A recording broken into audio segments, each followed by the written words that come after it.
तो मैं सिर्फ एक सेकंड में पूछ रही हूँ, कौन है जो एक्यूरेट सदा ये 6.5 थर्ड संडे वाले जो करते हैं, कभी मिस नहीं करते? थोड़ी है, 1/4 भी नहीं है भाई। हम जिम्मेवार है जो भी बाबा, एक ट्रैफिक कंट्रोल, दूसरा ये थर्ड संडे। तो इस नियम में पक्का रहना, अपने चढ़ती कला में सबका भला, नियम पर चलना चढ़ती कला की निशानी है। तो हमारी चढ़ती कला में सबका भला है। जो भी बाबा ने साकार में कहा, बच्ची तेरे भाने सर्व का भला, ऐसी चढ़ती कला हो। तो आज मुरली सुनो, एक एक बाबा का बोल जो है ना हमारे अंदर चला जाए, जीवन में काम करे, तुम सर्वगुण संपन्न 16 कला संपूर्ण बन जाएंगे। आज की मुरली से संपूर्ण निर्विकारी, सर्वगुण संपन्न, 16 कला संपूर्ण। तो आज की मुरली 70 साल, 171 की मूलियां है ना? कमाल बाबा की है। ऐसा अविनाशी खजाना दिया है जो आज भी ये हमारे जीवन का अच्छा जीने का, सदा जीवन मुक्ति जीवन में पाने का ये मुरली हमारा क्या है, अतीन्द्रिय सुख देने वाली, खुशी के झूले में झुलाने वाली। अच्छा, निर्माणता के गुण से, एक गुण निर्माणता के गुण से विश्व निर्माता। आज बाप दादा किन्नों को देख रहे हैं? आप कौन हो?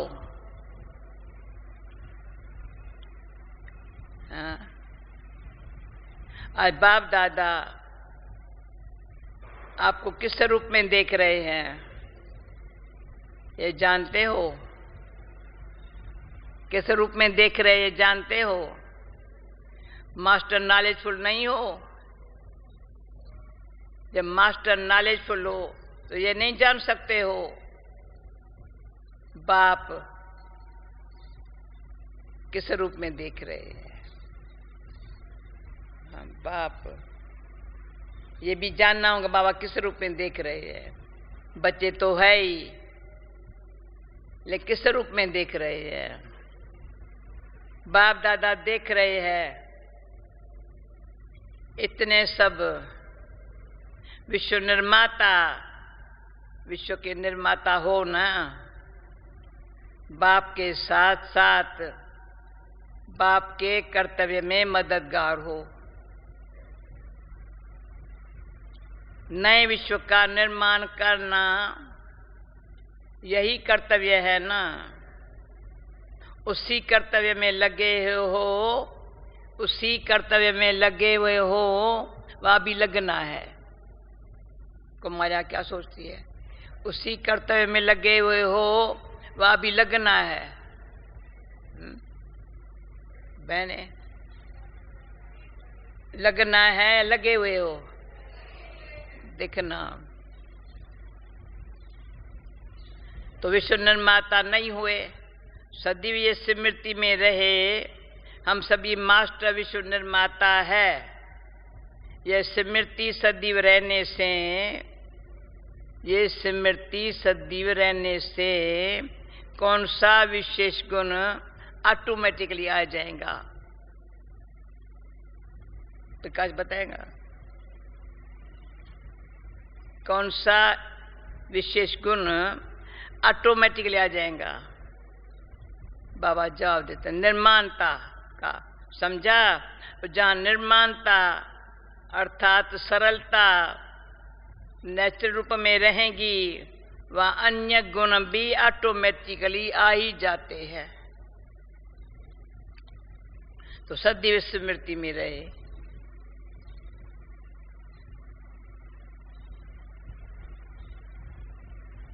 कौन सा विशेष गुण? और सदैव स्मृति में रहे कि फिर हर संकल्प में वह कर्म करो। तो ये जो छोटी छोटी बातें सामना करने के लिए आती है, ये बातें ऐसे ही अनुभव होंगी, निम्रता होंगी ना, उनसे सब गुण होंगे ना, तो क्या अनुभव होंगी? छोटी छोटी बातें। जैसे बुजुर्ग के लिए छोटे छोटे बच्चे अपने बचपन के अलबले के कारण कुछ भी बोल देवे, वह कुछ भी ऐसा कर्तव्य भी करे जो बुजुर्ग लोग समझते हैं। मेरे से कल किसी ने क्वेश्चन पूछा, कोई ऐसी बात कोई कर रहा था, तो कहा अभी तुम अंदर क्या सोच रही हो? बातें सुनते तुम क्या सोच रहे? तो मैंने मुस्कुराया। तो आज बाबा जवाब दे रहा है। क्या जवाब दे रहा है? जो बुजुर्ग लोग क्या समझते हैं, ये निर्दोष है, अनजान है, छोटे बच्चे हैं। समझा? कोई असर नहीं होता है उसको। ऐसे ही जब मास्टर विश्व निर्माता अपन को समझेंगे तो ये माया के छोटे छोटे विघ्न बच्चों के खेल समान लगेंगे। समझ रहे हैं सभी? कान तो हिलाओ ना। अगर छोटा बच्चा अगर बचपन के अनजान में कि इसका नाक भी कान भी पकड़ लेवे तो क्या जोश आएगा क्या? क्यों? समझते बच्चे निर्दोष है, अनजान है, उनका कोई दोष दिखाई नहीं पड़ता। ऐसे ही माया भी अगर किसी आत्मा द्वारा समस्या व विघ्न व परीक्षा पेपर बनकर आती है तो उन आत्माओं को निर्दोष समझना चाहिए, इनका कोई दोष नहीं। इतनी हमारी मैच्योर लाइफ हो। हाँ? माया ही आत्मा द्वारा अपना खेल दिखाती है। तो निर्दोष के ऊपर क्या होता है? और ये तरस रहम आता है ना। इस रीति से कोई भी आत्मा निमित्त बन जाती है लेकिन है निर्दोष आत्मा। समझ गए ना? कितनी गंभीरता और समझने की बात है। अगर उस दृष्टि से हर आत्मा को देखो तो फिर पुरुषार्थ की स्पीड कब ढीली हो सकती है? हर सेकंड में चढ़ती कला का अनुभव करेंगे। तो चढ़ती कला में जाने के लिए, सिर्फ चढ़ती कला में जाने के लिए ये समझने भी कला आनी चाहिए। किसी का भी किसी कुछ बात समझा क्या? नहीं समझा। अगर समझते ना तेरे कांधे से होता। हाँ? पुरुष हर सेकंड में चढ़ती कला अनुभव, उस चढ़ती कला में जाने के लिए ये समझने की कला आनी चाहिए। छोटी बात है। 16 कला संपूर्ण बनना है ना, तो यह भी कला है। अगर इस कला को जान जाते हैं, ये छोटी बात है ना, तो बड़ी बात नहीं। अगर ये समझ गए ना तो इस कला तो चढ़ती कला ही है, वह कब रुकेगा नहीं, उसकी स्पीड कब ढीली नहीं हो सकती। हर सेकंड में तीव्रता होगी, स्पीड कभी ढीली नहीं होगी। हर सेकंड में तीव्रता होगी। किसको जच रहा है? मैं तो देखती नहीं हूँ, शक्ल ऐसी हो। हाँ, राइट बात, किसकी भी दिखाई नहीं पड़ती शक्ल। डॉक्टर ठीक है? हाँ, पता तो चले ना बाबा को। और अभी रुकने का समय भी क्या है? रुक करके उन आत्माओं के कारण और निवारण को हल करने का भी समय नहीं है। कारण और निवारण का हल करने का समय नहीं है। अभी तो बड़े बुजुर्ग हो गए हैं, अभी तो वानप्रस्थ में जाने का समय समीप आ रहा है। क्या अपना घर सामने दिखाई नहीं देता है? आखिरी यात्रा समाप्त कर घर जाना है। कोई भी बात भिन्न भिन्न रूपों, भिन्न भिन्न बातों से सामने जब आती है तो पहले ये समझना चाहिए इन समस्याओं व भिन्न भिन्न रूपों के बातों का कितना बार हल किया है और करते करते अनुभवी बने हुए हैं। कितने बार के अनुभवी हो याद है? अनेक बार किया है। इसमें कल पहली स्मृति चाहिए। अनेक बार किया है, ये याद आता है?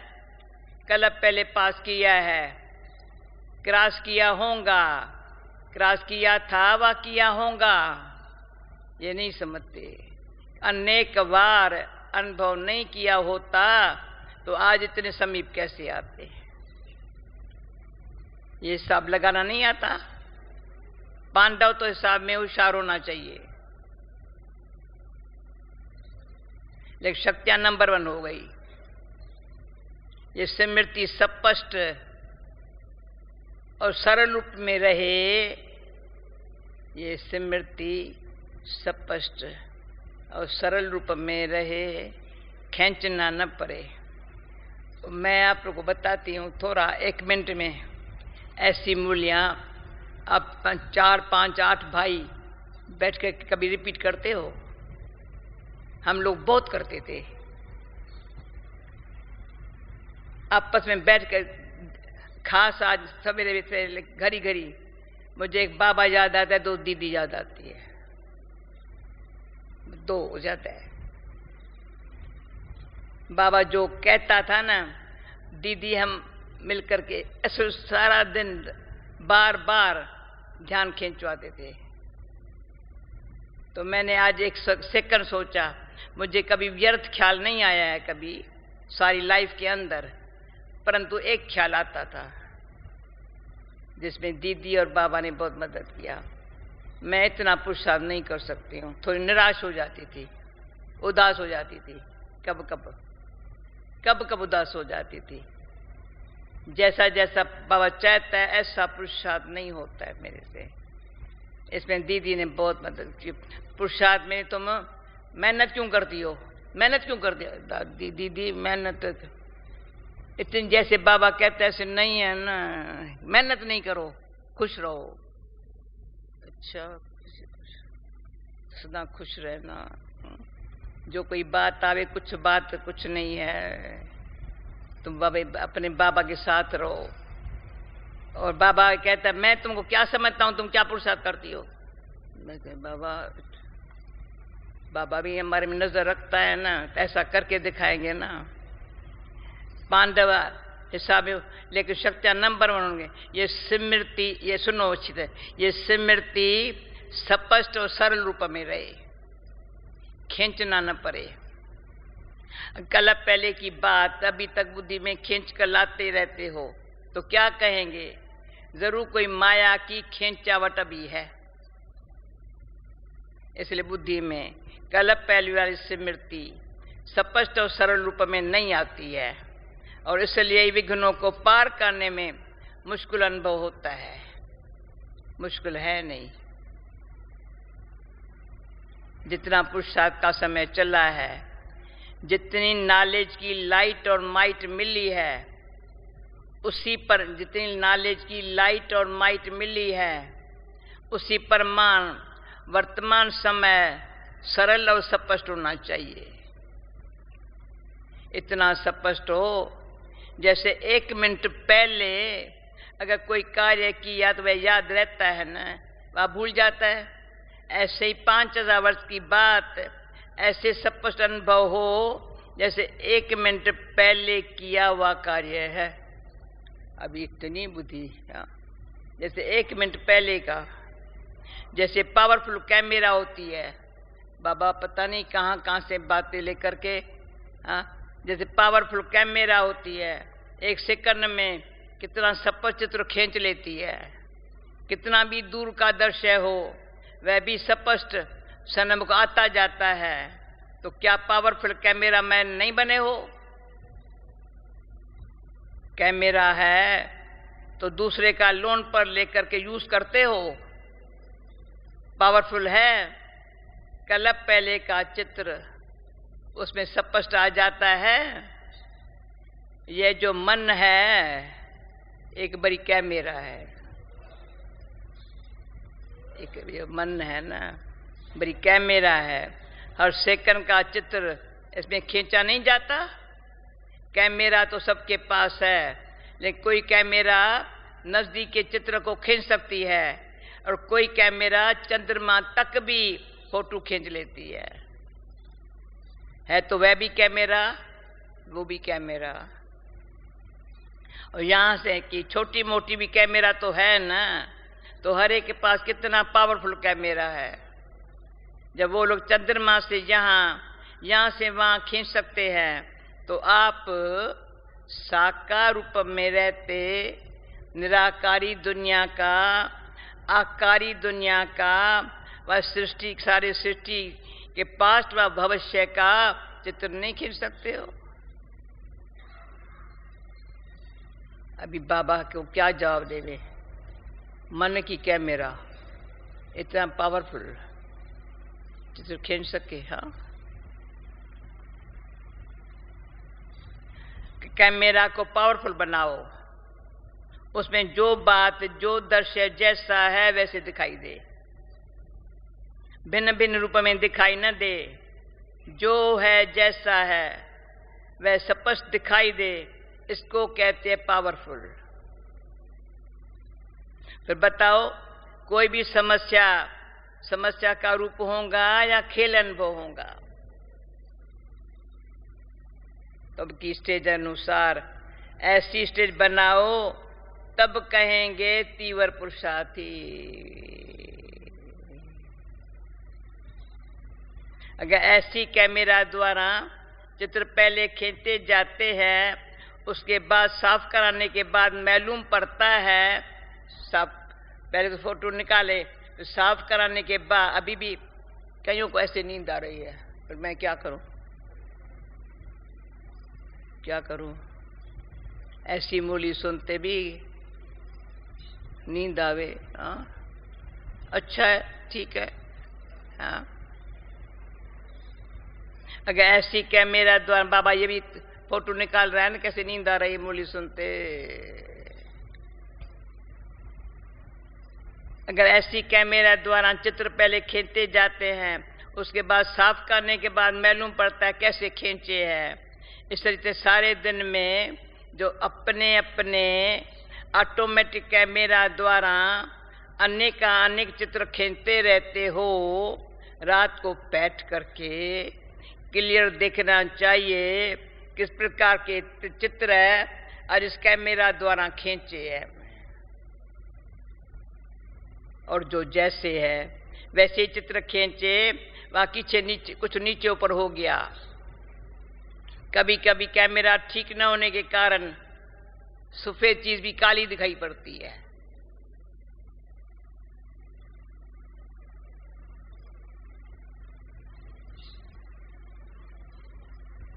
रूप बदल जाता है, फीचर्स भी बदल जाते हैं। तो यहां भी कभी कभी कैमरा ठीक क्लियर न होने के कारण बात समस्या बन जाती है। उनकी रूपरेखा बदल जाती है, उनका रंग भी बदल जाता है। रूपरेखा बदल जाती है, रंग भी बदल जाता है।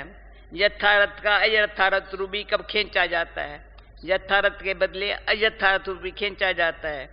इसे सदैव अपनी कैमरा को क्लियर और पावरफुल बनाओ।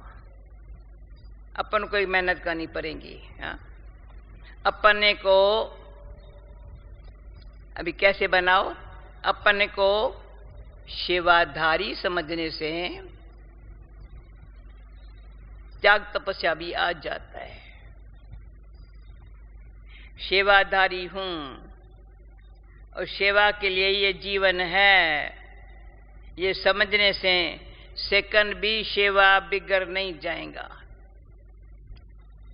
तो सदा अपन को सेवादारी समझते चलो। एक सेवादारी, दूसरा अपने आप को बुजुर्ग समझ के चलना चाहिए। तो फिर छोटी छोटी बातें खिलौने दिखाई देंगे, रहमदिल बन जाएंगे। तिरस्कार के बढ़ते तिरस्कार नहीं महसूस होगा पर तरस पड़ेगा। समझ गए? ये भाई मेरा तिरस्कार हो रहा है, ना ना ना, तरस पड़ जाएगा। अच्छा, अभी संडे की दो मुरली मिलती है, दूसरी मुरली एक सेकंड शांत कर दो। जो पहले इतना डोज मिला ना, हाँ, दूसरा है संपूर्णता की निशानी, 16 कलाएं। सभी के पुरुषार्थ का लक्ष्य कौन सा है? जवाब दिया बच्चों ने, संपूर्ण बनना। संपूर्णता की स्टेज किसको कहा जाता है? कौन सा नक्शा सामने है जिसको संपूर्ण स्टेज समझते हो? बाप ने भी जो संपूर्ण स्टेज धारण की, बाप ने भी जो संपूर्ण स्टेज धारण की, उसमें क्या बातें थी जो दूसरे को सुनाते हो? संपूर्ण स्टेज का क्या क्या वर्णन करते हो?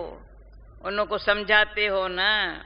किस नाले द्वारा सर्वगुण संपन्न 16 कला संपूर्ण संपूर्ण निर्विकारी बनते हैं, यह संपूर्ण स्टेज वर्णन करते हो ना। भविष्य में तो प्राप्ति होंगी, लेकिन संपूर्ण स्टेज तो यह नहीं कहेंगे ना। आत्मा में बल अभी से भरेगा, संपूर्णता का बल आत्मा में अभी भरेगा ना। 16 कला संपूर्ण कहा जाता है, तो कलाएं अभी भरेंगे ना। सर्वगुण संपन्न संपूर्ण निर्विकारी 16 कला संपूर्ण, ये शब्द कहते हो ना। ये संपूर्ण स्टेज है। सर्वगुण क्या है? वह तो समझते हो ना, गुणों की लिस्ट है। पर यह जो 16 कला कहा जाता है, उनका भावार्थ क्या है? यह है संपूर्ण स्टेज की निशानी।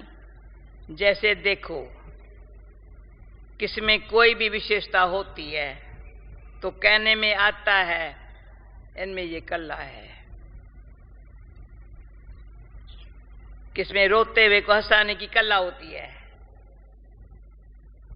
किसमें रोते हुए को हंसाने की कला होती है, अर्थात विशेषता होती है। कोई में हाथ की सफाई की होती है, कोई में बुद्धि की चमत्कारी की कला होती है।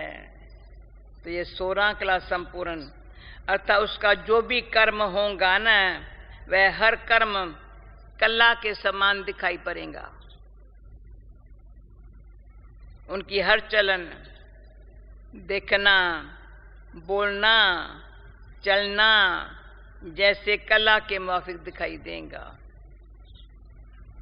जैसे कोई की कला को देखने के लिए कितनी रुचि से जाते हैं, इस रीति जो संपूर्ण स्टेज को प्राप्त हुई आत्माएं होती है, उनकी हर चलन कला के रूप में होती है और चरित्र के रूप में भी हो जाती है।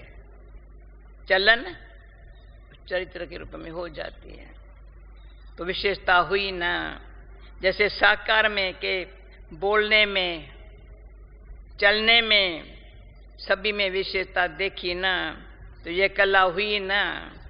उठने बैठने की कला, उठने बैठने की कला, देखने की कला, चलने की कला थी। सभी में न्यारापन और विशेषता थी,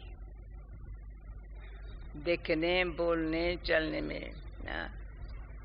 हर कर्म कला के रूप में प्रैक्टिकल में देखा तो 16 कला अर्थात हर चलन संपूर्ण कला के रूप में दिखाई दे। इसको कहते हैं 16 कला संपूर्ण। तो संपूर्ण स्टेज की निशानी यह होंगी, तो उनका हर कर्म कला के मुआफिक दिखाई देगा, अर्थात उसमें विशेषता होंगी। इसको कहते संपूर्ण स्टेज। तो 16 कला संपूर्ण बनने का जो लक्ष्य रखा है, उसका स्पष्टीकरण यही है, स्पष्टीकरण यही है, ये चेक करना चाहिए मेरी देखने की कला कैसी है।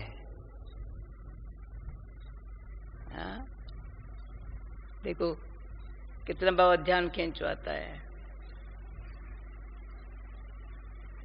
मेरे बोलने में कला भरी हुई है, वैसे कहते हैं कला काया ही चट हो गई है।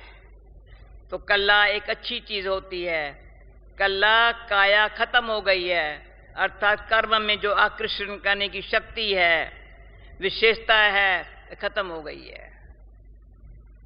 तो हर कर्म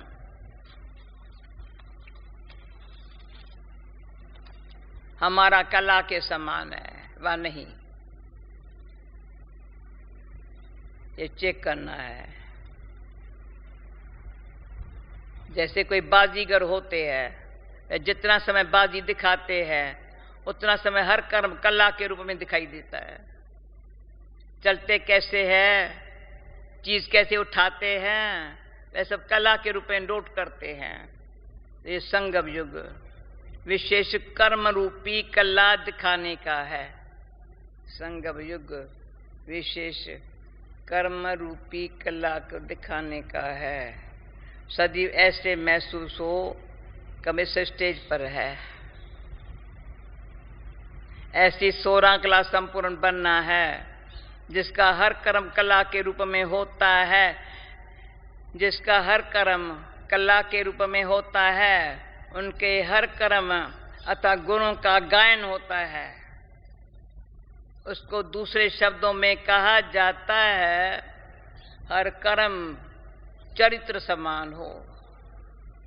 जिस कला के रूप को देख औरों में भी प्रेरणा भरते हैं, उनके कर्म भी सर्विसफुल होते हैं। जैसे कोई कला दिखाते हैं तो कला कमाई का साधन होता है, कला कमाई का साधन होता है। इस रीति से वो जो हर कर्म कला के रूप में करते हैं, उनके वह कर्म, हर कर्म जो कला के रूप में करते हैं, उनके वह कर्म अखुट कमाई के साधन बन जाते हैं। भाई कितने अच्छे बोल है, हाँ? तो दूसरों को आकर्षण करते हैं, हर कर्म कला के रूप में होगा तो वह एक चुंबक बन जाएगा। आजकल के जमाने में कोई छोटी मोटी कला दिखाने वाले भी रास्ता चलते कला दिखाते हैं तो सभी इकट्ठे हो जाते हैं, ये तो है श्रेष्ठ कला। तो क्या आत्माएं आकर्षित नहीं होंगी? अभी इतने तक चेकिंग करनी है। जो भी श्रेष्ठ आत्माएं बनती है, उनके हर कर्म के ऊपर सभी का टेंशन रहता है कि उनके हर कर्म में कला भरी हुई है। तब तो हर कर्म के कला का मंदिरों में पूजन होता है। जो बड़े बड़े मंदिर होंगे, उनके उठने के चरित्र का दर्शन अलग होगा, सोने का अलग होगा, खाने का अलग होगा, नहाने का अलग होगा। बहुत थोड़े मंदिर जहां सभी कर्मों के दर्शन होते हैं। उसका कारण क्या है? क्यों हर कार्य कला के रूप में किया, इसलिए यादगार चलता है। साकार में भी हर कर्म को देखने की रुचि क्यों होती थी? बाबा को साकार में देखने के लिए बाबा का हर कर्म में बड़ी रुचि होती, बाबा को देखे। ये मैं कभी अभी टाइम नहीं है, कब बताएंगी। बड़ी खें बाबा को, ये भी देखो, ये भी देखो, यहाँ भी देखो, यहाँ भी देखो, बड़ा मजा आता था। इसलिए यादगार चलता है। इतने वर्ष साथ रहते हुए, जानते हुए, समझते हुए भी फिर भी देखने की रुचि क्यों होती है? एक कर्म भी देखना मिस नहीं करना चाहते थे। सवेरे उठता कैसे है, तैयार कैसे होता है, खच्चा पर बैठा है, मैं क्लास में आ रहा हूँ, बच्चे तुम चलो, उस घड़ी का चेहरा कैसा होता है, फिर बाबा सभा में आता है, उस घड़ी कैसे होता है, फिर कब मूली पूरी होती है, फिर सब कमरे में आता है, उस घड़ी कैसे होता है। वंडरफुल बाबा का बात में बैठता है, पत्र लिखता है, कैसा चेहरा होता है। एक कर्म भी दिखना मिस नहीं करना चाहते थे। जैसे जादूगर कला दिखाते हैं, समझते हैं, एक बात भी मिस की तो बहुत कुछ मिस होगा, क्यों उनके हर कर्म की कला है। इस रीति ये भी देखने की इच्छा रहती थी, देखें कैसे सोए हुए है। सोने में भी कला थी, बाबा के सोने में भी कला थी, हर कर्म में कला थी। इसको कहते हैं 16 कला संपूर्ण। अच्छा, ऐसी स्टेज बनी है, लक्ष्य तो इसी स्टेज का है ना। लक्ष्य से लक्षण धारण करने पड़ेंगे। हर कर्म कला के रूप में होता रहे तो 16 कला संपूर्ण बनने से सर्वगुणों की धारणा भी ऑटोमेटिकली हो जाएंगी। अच्छा, वरदान सदा मोल्ड होने की विशेषता से, अभी वंडरफुल, अभी दूसरी बात सुन लो। सदा मोल्ड होने की विशेषता से संपर्क और सेवा में सफल होने वाले सफलता मूर्त भव। जिन बच्चों में स्वयं को मोल्ड करने की विशेषता है, स्वयं को मोल्ड करने की विशेषता है, वो सहज ही गोल्डन एज के स्टेज तक पहुंच सकते हैं। जैसा समय, जैसे सरकमस्टेंसेस, उसी पर मन अपनी धारणाओं को, जैसा समय, जैसे सरकमस्टेंस, उसी पर मन अपनी धारणाओं को प्रत्यक्ष करने के लिए मोल्ड होना चाहिए। मोल्ड होने वाले ही रियल गोल्ड है। जैसे साकार बाप की विशेषता देखी, जैसा समय, जैसा व्यक्ति, वैसा रूप। ऐसे फॉलो फादर करो तो सेवा और संपर्क सब में सहज ही सफलता, सेवा और संपर्क में सहज ही सफलता मूर्त बन जाएंगे। स्लोगन, जहाँ सर्व शक्तियाँ है वहाँ निर्विघ्न सफलता साथ है। ओम शांति।